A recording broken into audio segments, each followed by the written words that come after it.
د ملګرو ملتونو د بشري چارو همغږي کوونکې اداره یا اوچا په یوه راپور کې په 2024 کال کې په افغانستان کې خپل بشري اړتیاوو ته د رسیدنې برنامه شریکه کړې ده. د سازمان وړاندوینه کړې چې په 2024 زیږدیز کال کې شاوخوا 23.7 میلیون تنه چې د افغانستان شاوخوا نیم وګړي جوړوي بشرپالو مرستو ته اړتیا لري.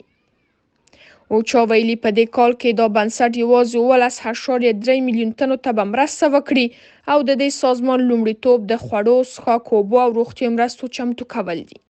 ضرور است که جامعه جهانی، دولت افغانستان، سکتور خصوصی افغانستان و کسایی که در افغانستان دارند اونا به داد مردم برسند و به داد رسیدن مردم جزء اساسی حرفای انسانی و انسان دوستانه و اسلامی است. بهتر است که الی یک مدت نامعلوم دونرها با تعهداتشان در قبال تأمین هزینه مالی کمک‌های بشردوستانه وفا نمایند تا شهروندان افغانستان بیشتر از این درگیر فقر نگردند. په همدې حال کې د اقتصاد وزارت بشري مرستې د لنډ مهال لپاره د اقتصادي څرخ او د خوړو له ناامنۍ سره د مبارزې اړوند ګټور بولي.